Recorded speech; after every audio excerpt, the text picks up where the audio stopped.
반갑습니다. 수학작가 김정현입니다. 고등학교 1학년 수학 평면좌표와 직선의 방정식 개념 설명을 진행하겠습니다. 평면좌표에서는 두 점 사이의 거리, 선분의 내분과 외분 이렇게 두 가지 등장하고요. 직선의 방정식은 직선의 방정식의 형태, 그리고 점과 직선 사이의 거리, 물론 제가 여기에 적지 않았지만 두 직선의 평행과 수직 이렇게 세 가지를 다루고 있습니다. 그와 관련해서 여러분께서 평면좌표에 해당하시는 부분을 듣고 싶다. 그러면 지금부터 시청하시면 되겠고요. 직선의 방정식부터 시청하고 싶다. 그러면 중간부터 들어주시면 될 것 같습니다.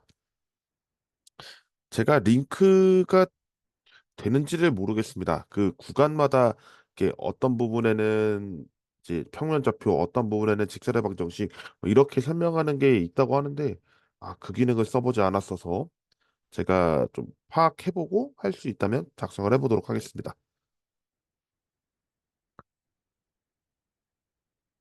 자, 먼저 도형의 방정식에서 첫 번째로 다루는 평면좌표입니다. 평면좌표 중에서 가장 먼저 다루는 내용 두 점 사이의 거리가 되고요. 두 점 사이의 거리는 두 가지로 나뉩니다.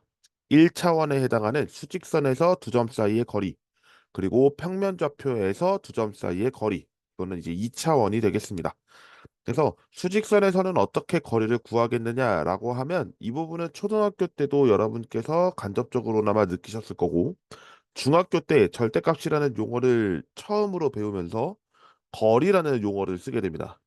절대값이란 여러 가지 부등식에서도 설명을 했지만 한 번 더 언급을 드려보면 원점에서부터 떨어진 거리이기 때문에 항상 양의 값을 갖습니다. 그러면 지금과 같이 A, B의 거리를 어떻게 계산하느냐? 그러면 x1과 x2를 각각 점 A, 점 B라고 했을 때 거리를 큰 것에서 작은 것으로 뺐다라고 하는 부분으로 알 수가 있는데요. 우리는 이제 거리라고 했으니까 꼭 이런 형태가 아니더라도 한번 좀 적어 볼게요. 만약에 이 기호가 없다면, 즉 x1이 x2보다 크다면 여기서의 거리가 음의 값이 되기 때문에 좀 값이 안 맞습니다. 그러면 이거를 방지하고자 우리는 절대값이라는 기호를 사용함으로써 모두 양의 값이다라고 하는 것을 알려주는 부분이 되겠습니다. 정확하게 얘기하면 양의 값이라기보다 0보다 크거나 같다라는 것이 더 맞는 표현이겠습니다. 그 다음에 평면좌표에서 두 점 사이의 거리는 다음과 같이 설명할 수 있습니다. 이제는 2차원이기 때문에 x좌표와 y좌표가 들어갑니다. 점 A를 x1, y1 이라는 순서쌍이 있고 점 B를 순서쌍 x2, y2라고 했을 때 선분 AB의 길이를 구하는 과정은 피타고라스 정리에 의해 루트 x-x1의 제곱 더하기 y2-y1의 제곱으로 설명할 수 있습니다. 그러면 피타고라스는 여기서 어떻게 성립하나요? 그럴 수 있어서 말씀을 드리면 지금 여기에서 AC 이렇게 있는 부분이 하나가 있고요. 그 다음에 BC로 내려 그은 거 하나 있습니다. 이렇게 내려 그으면 여기는 이제 수직선이 되겠고 그 수직선에서 만들어지는 성질은 여기가 90도. 결국 직각삼각형이 만들어진다라는 것을 알 수가 있고요. B를 여기서 내린 거기 때문에 X좌표는 같습니다. 물론 이제 Y좌표는 A에서 같기 때문에 여기랑 이제 같게 되겠죠. 이 y1과 A에 있는 y1과 같다라고 할 수가 있는데 이 부분을 통해서 점 C를 x2, y1이라고 할 수가 있고 AC와 BC의 길이 각각의 제곱의 합은 B변 AB 제곱의 값과 같다라고 하는 내용으로서 평면좌표에서 두 점 사이 거리를 구하실 수 있습니다. 뭐 그렇다면 이제 양과 음이었을 때도 마찬가지로 거리는 쉽게 구할 수 있다가 되고요. 관련해서 참고해 주시면 될 것 같습니다. 다음으로 선분의 내분과 외분을 살펴보겠습니다. 원래는 1차원도 살펴봐야 하는데 2차원에서 통상적으로 얘기를 했을 때 나오는 부분은 다음과 같이 해석할 수 있습니다. 일단 이 부분을 구하는 이제 유도 과정은 이렇습니다. A, B를 일단 우리가 정하는 어떤 지점이라고 하고 그 위를 지나는 점 하나가 있다라고 하겠습니다. 그러면 그 P를 X, Y 뭐 이렇게 두겠죠. 그랬을 때 어떤 길이를 M이라고 하고 어떤 길이를 N이라고 했을 때 두 길이의 B는 M 대 N이다. 결과적으로는 B이기 때문에 그와 관련한 성질이 나타날 것이고 그렇게 계산이 되면 다음과 같이 해석이 될 수 있습니다. 선분 AB를 M 대 N으로 내분하는 점 P의 좌표는 M 플러스 N분의 MX 플러스 NX1, 컴마 Y좌표는 이제 M 플러스 N분의 MY2 플러스 NY1이 되겠다라고 할 수가 있겠습니다. 그럼 외부는 어떻게 되겠느냐?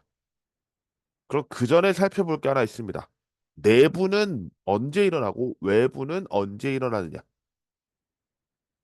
내부는 선분에서 안에 있는 것을 어떤 일정한 비로 분할해서 나타나는 점이 되겠고, 외부는 선분 바깥에서, 즉 선분을 더 연장선을 그렸을 때 나타나는 B인데 이제 바깥쪽이니까 그것을 우리는 점 Q라고 하겠다. 그래서 P와 Q를 각각 내분점, 외분점이라고 하고요. Q와 관련한 성질도 이제 마찬가지로 B를 이용하면 여기서 좀 달라지는 부분이 부호의 내용일 겁니다. n-n분의 mx2-nx1이라고 하는 내용으로 성립할 수가 있고요. y좌표도 마찬가지로 성립할 수가 있습니다. 이렇게 3분의 내분을 설명을 했으면 이제 참고가 되는 부분으로 삼각형의 무게중심이 존재하는데 이 부분도 참고해 주시면 좋을 것 같습니다. 삼각형이기 때문에 일단 세 개를 꼭지점으로 갖고 있는 삼각형을 그려야 합니다.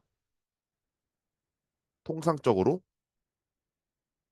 A, B를 각각 x1, y1, x2, y2, x3, y3 이렇게 잡아보고 삼각형 AB의 무게중심을 구해보자라고 하면 지금 그림에서 그린 바와 같이 여기가 이제 G가 될 것이고요. 그 G의 좌표는 x1, x2, x3 즉 X좌표의 합을 3으로 나눈 것.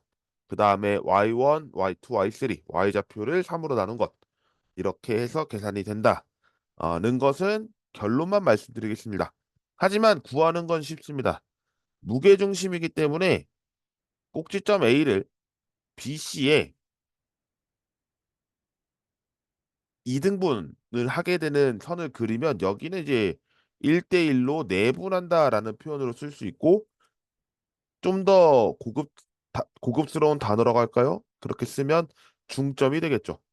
그 중점의 좌표를 구하면 이 중점의 좌표와 점 A 이 부분에서의 B가 또 나타나는데 이것은 2대1로 알고 있습니다. AG 대 GM 이 2대1 그러면 역시 비례 를 이용해서 계산하시면 G의 좌표가 구해집니다.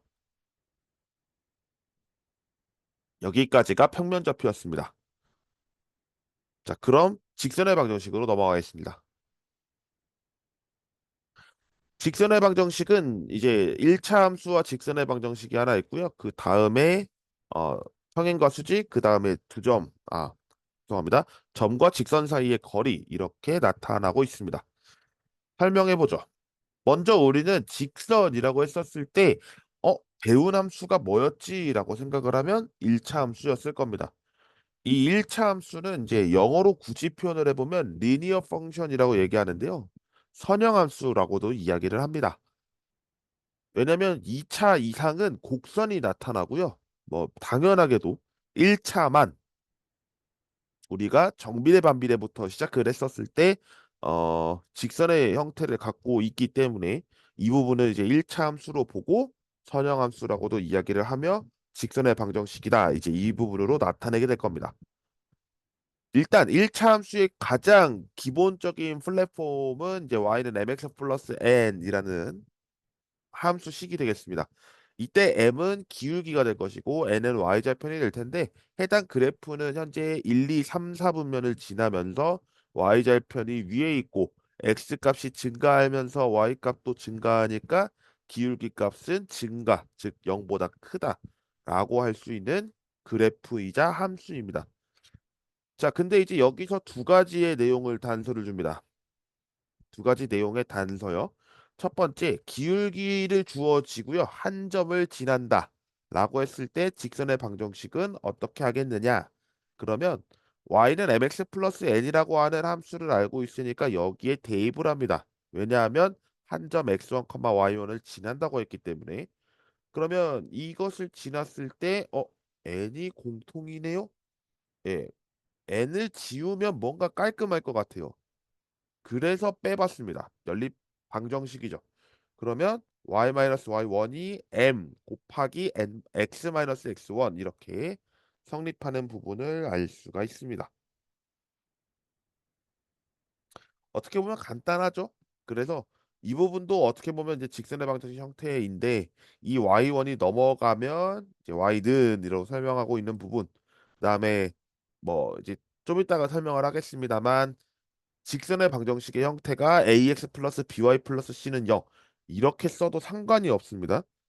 그 부분은 제가 뒤에서 설명을 한 번 더 드리도록 하죠. 그 다음 두 점을 지나는 직선의 방정식은 여기 m에 주목할 필요가 있습니다. 두 점이기 때문에 두 점을 나타난다라고 하는 것은 결국 기울기를 알려준 단서가 되거든요. 그래서 m 대신에 x2-x1분의 y2-y1을 대입해서 이런 식이 도출되었다라고 할 수 있고 기울기 m은 어떻게 구하느냐라고 했을 때는 다음의 내용을 잘 숙지해 주시길 바랍니다. x의 값의 변화량분의 y 값의 변화량.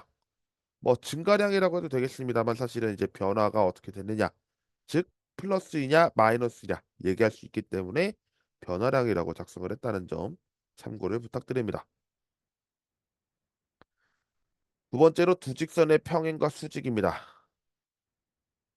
먼저 검정색으로 써 있는 y는 m1x 플러스 n1과 y는 m2x 플러스 n2라고 하는 두 함수에 대해서 뭐 직선의 방정식이라고 하면 직선의 방정식인데 이 두 식에 대해서 평행할 조건이 무엇이 되겠느냐라고 하면 기울기가 같고 y좌편이 달라야 한다. 이렇게 아시는 거는 당연합니다. y좌편까지 같았다면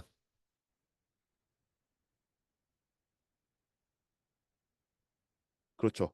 일치하겠죠. 일치한다는 거는 모든 점들이 다 그 선 위에 있다는 얘기니까 일치한다라고 표현을 하지 그것이 곧 평행하지는 않습니다. 참고해 주시고요. 근데 이렇게 주어질 때가 있어요. ax 플러스 by 플러스 c는 0이다. 이 부분 아까 말씀드렸듯이 이 또한 직선의 방정식 형태가 되는데 여기서 나타나는 이 두 가지 식에서 평행하다면 어떻게 될까? 먼저 기울기 값이 같아야 된다고 했으니까 기울기를 적었습니다. 그리고 y절편도 적었습니다. 그럼 이거를 정리해 보니까 A2분의 A1이 B2분의 B1이 되고 B1분의 C1이 B2분의 C2가 되니까 어 뭔가 뭔가 y절편이니까 B2분의 B1이 C2분의 C1이라고 해도 무방할 것이고 각 개수를 상태를 봤을 때 어떠한지를 보면 이 문제에 대한 해결은 다 됩니다. 그 부분은 참고를 해주시면 될 것 같고요. 그 다음 두 직선 y는 m1x 플러스 n1과 y는 m3x 플러스 n3 여기 있는데요. 얘가 수직일 때는 이제 증명하진 않겠습니다만 두 기울기의 곱씨 마이너스 1이다 라고 하는 사실이 있습니다. 이거 증명하려고 이제 학교에서도 이제 제가 수업을 하니까 설명을 했더니 맨 처음에 이 수업을 들어가는 반은 설명을 못했습니다. 그래서 미안한데 이거 기울기가 일단 마이너스 1인 거 알고 그 다음에 해보자. 그리고 나서 다음 시간에 얘를 알려줬거든요. 좀 아픈 기억이 있지만 이제는 그래도 저 스스로 증명할 수 있을 것 같습니다. 확실히 고등학교 1학년 수학에서 아마 제가 알기로는 직선의 방정식을 올린 적이 아마 단 한 번도 없었을 겁니다. 이제 5년 차에 접어들고 있는 이 네이버 TV나 그다음에 유튜브에서도 이 영상을 올린 적이 없는데, 그래도 이러면서 한 번 더 배우게 되는 계기가 되지 않나 싶긴 합니다. 자, 그러면 마지막으로 점과 직선 사이 거리를 살펴보겠습니다. 여기도 사실은 좀 뭐랄까요? 설명이 길었습니다. 왜냐면 점과 직선이기 때문에 일단 얘 길이를 구해야 되는데 어떻게 구하지? 이것부터 생각하거든요. 그러니까 여기 길이를 구하려면 뭔가 직선 하나가 필요해서 여기 수직인 거 찾아야 될 것 같아. 그러면 여기 점 하나 찾아야 될 것 같네? 여기는 뭔가 점을 알고 있으니까 그냥 해도 될 것 같아. 그러면 기울기 아니까 우리는 그 기울기랑 여기 기울기랑 곱해서 마이너스 1이라는 단서를 알고, 그 다음에 이제 여기 이 점 내가 얘기했죠? 이 점이 여기 식을 지나니까 대입을 하면 뭔가 좀 더 낫겠다. 그런 부분에서 이렇게 나타났다. 결국 D라는 부분은 루트 A제곱 플러스 B제곱분의 절대값 AX1 플러스 BY1 플러스 C1 이렇게 된다라고 하는 것을 알 수가 있겠습니다. 여러 가지가 있는데요. 거리는 제가 사실은 이제 여기까지만 설명해도 굉장히 중요한 부분이기 때문에 여기까지만 설명을 하고 마치려고 합니다. 자, 이렇게 해서 평면좌표와 직선의 방정식 설명을 모두 마무리하고요. 다음 시간에 원의 방정식을 설명하겠습니다. 시청해주셔서 대단히 감사드리고요. 구독, 좋아요 한 번씩 부탁드리며, 이제 오늘 제가 6월 30일에 올리니까 이 영상을 혹시 7월에 보셨다면 이제 하반기가 시작됩니다. 2024년의 하반기. 그러면 이제 이미 2분의 1은 다 지났다라는 얘기가 되고요. 이제 남은 하반기도 여러분 목표를 향해 잘 달려나가셨으면 좋겠다는 인사를 전하면서 마무리하도록 하겠습니다. 고맙습니다.